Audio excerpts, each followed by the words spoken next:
Welcome back to IGN Live from Gamescom 2018. It's time to check in with FIFA 19, and Matt is here to fill us in on all the details. Absolutely. Welcome to the IGN stage. Thank you. Nice to be here. So in FIFA 19, you've got the Journey champions. Yep. Right, and this is going to be the conclusion to the Alex Hunter trilogy. It is. Yeah. It is. Yeah. So this is, as you mentioned, the end of the trilogy. When we envisaged the Journey a few years ago, we always envisaged it as a trilogy because that's kind of a movie theme. Sure. And one of the things we wanted to do with the Journey was kind of showcase the various levels of football. So year one was all about his breakout into the professional game.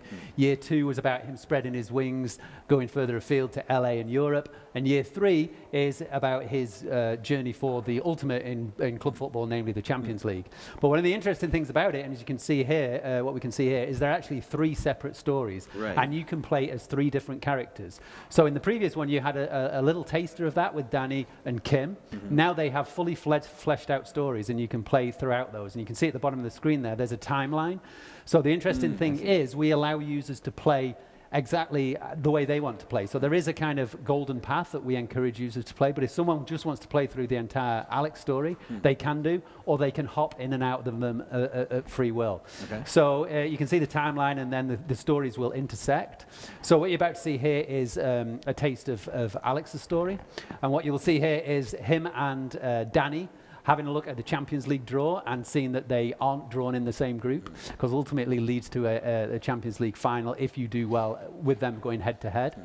And one of the interesting things here is that because, as I mentioned, you can play through the stories at free will, there are certain times when the stories will cross over and intersect, and we have what we call perspective scenes. So this is a scene that we're seeing through Alex's eyes. If you play Danny's story, you will see this scene through his eyes. So it's a nice, interesting where they kind of cross paths, so you kind of see the different perspectives. I see. Yeah. So each of the characters has their own story? Yep, absolutely. So it's own fully fleshed out Yeah. story that you can play at your own pace or hop in and out. I see. And you can start. You can have more than you could have them all 3 open at once. Yeah, right? absolutely. Yeah. And you can freely hop in at any point and in and out at any point. That's interesting. That's a pretty big diversion from the previous absolutely.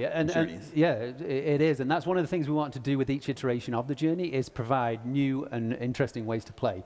Not just the kind of formulaic A to B kind of journey. So we've introduced new ways to play throughout, and this is kind of the culmination of that with 3 consecutive stories that you can kind of, as I say, hop in and out of at your own free will. Interesting. So what's being set up here?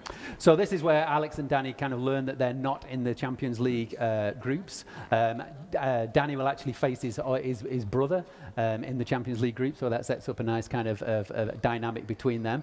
But if we skip forward from this, what we'll see is Alex actually going to the Real Madrid dressing room for the first time, and he's quite, if you remember from the Journey 2, it was his childhood dream to play for Real Madrid, and now he's actually realizing that, and you can see he's a little bit awestruck when he kind of walks in here.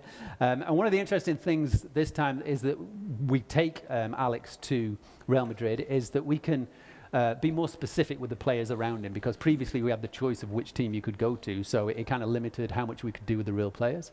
Because he now goes to Real Madrid, we can do a lot more with that. So one of the new features we have is a mentor feature.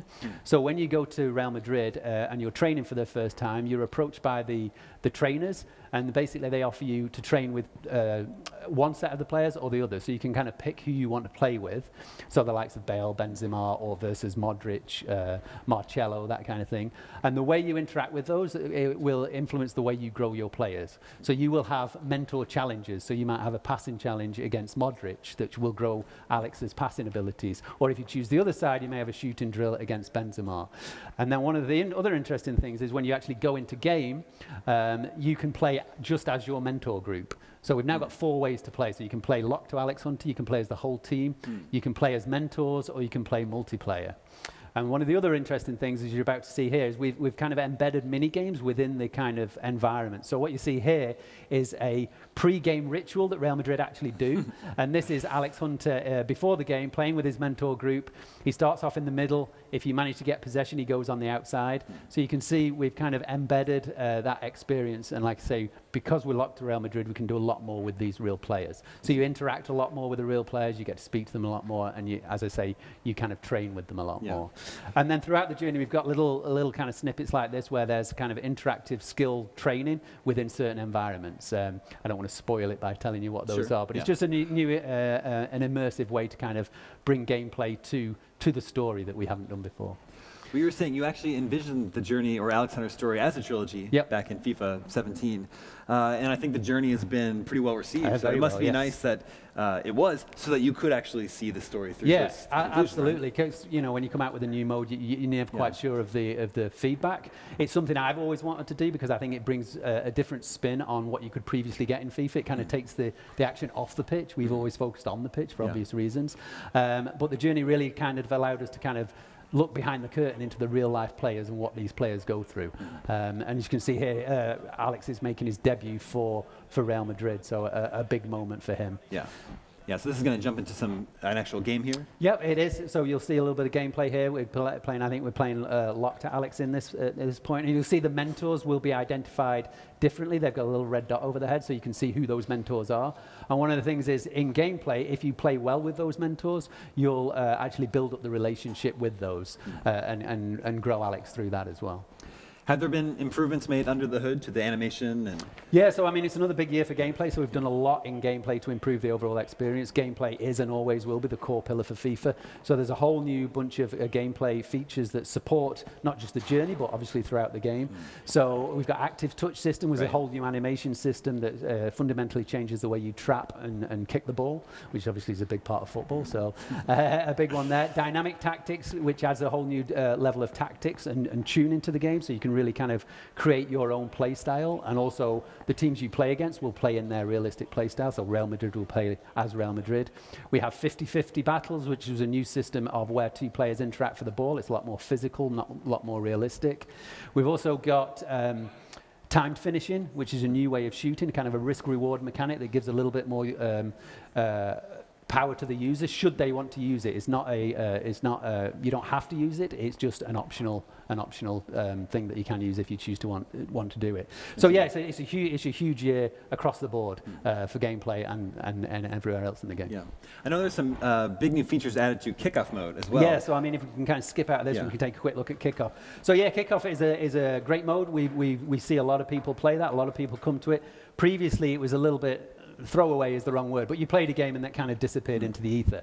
And one of the things we do at work, and I'm sure there's lots of users out there that do it as well, is you kind of keep track of your games against each other. Sure. So, on a whiteboard or on a piece of paper. So this basically takes the need for that and puts it in the game. Yeah. So we've all got friends who say, "Oh, I always beat you at FIFA," and you're like, "No, do you really?" Yeah. So this is the proof. So this kind of takes away that ambiguity. And basically, so there's a number of things. So it's stat track. So you can quickly enter a Kickoff name, and you can enter yours, and then it will perpetually track the stats between us. It obviously wins, losses, all that, but also the way you play. So it will show you where you score goals from, where you're most successful in attacking. So there's this whole robust stat tracking system. And as I say, it continually tracks the stats, so there's no argument who is the better player. Yeah. And the cool thing about that, if you then link that to your PlayStation ID, that data then lives in the cloud. So we could play a game around my house, go around to your house, and that data is always linked. So there's no getting away with it. It's not just on my console. And then one of the other things we're looking at here is new ways to play. As you can see here, we've got Classic Match, which is obviously the one everyone's familiar with. But then there's a lot of other different ways to play. So home and away is kind of the traditional two-leg thing. We've got best of series, so first to 3, first to 5 games. Cup final. So one of the things we do a lot of effort in our game to really bring to life the emotion and presentation of a cup final. Previously, a lot of people never really saw that because they never went through career mode and won that cup final. What we've now added here is the ability to play any kickoff game as any of the cup finals in our game. Wow. So you can skip straight to the FA Cup and get all the pomp and pageantry of that, all that atmosphere. So you can do that. Champions League final is another one that you can play a kickoff game as. And then the other one that we're seeing here now, house rules. And this is cool. Yeah, this one's gone down particularly well. So this is a different spin on the way you play the game. So we've got a number of things in there. So long range goals. So goals outside of the box count as 2. Headers and volleys, only goals scored through headers and volleys count. No rules. A lot of people like that one. So basically you can just foul anything. Offsides don't count. But one of the ones that's been really going down well is one that we've called survivor mode. Right. So basically this is when you score a goal, a player from your team is randomly ejected. So it kind of creates this seesaw mentality where I might go up 2 goals, but suddenly I'm down to 9 men, so the advantage is with my opposition. So that one's been going down a real storm. And the idea is that it just injects a little bit of fun into FIFA and something that you've never been able to do previously. Yeah, it seems like you guys are sort of adding a little bit more arcadey elements to it. Yeah, right? I mean, authenticity is our key pillar, but at the end of the day, we are a game and people come to our game to have fun. So this is an element that if they want that kind of different experience, they can come to. And one of the interesting things about it is a lot of people who played FIFA for many, many years have come to us saying this is super cool. It just injects kind of new life into it. So. Touch on timed finishing. Yep. How that works. So time finishing, as I mentioned, is kind of an optional mechanic. So basically it comes from community feedback. We're obviously engaged with our community the year round. And this is more from a pro player standpoint, where they wanted the ability to have a little more control over shooting. So what this is if, and it's completely optional, you don't have to use it. So basically you can shoot as you would, and always have done it in FIFA with the shoot button, but now if you press it a second time, and if you time it correctly, you will get a little bit more power, a little bit more swerve, so it'll be a little bit more of an effective shot. And the kind of visual feedback, the visual cue in order to achieve that successfully is basically when the player is kicking the ball, when his foot actually touches the ball. So that's the visual cue you're looking for.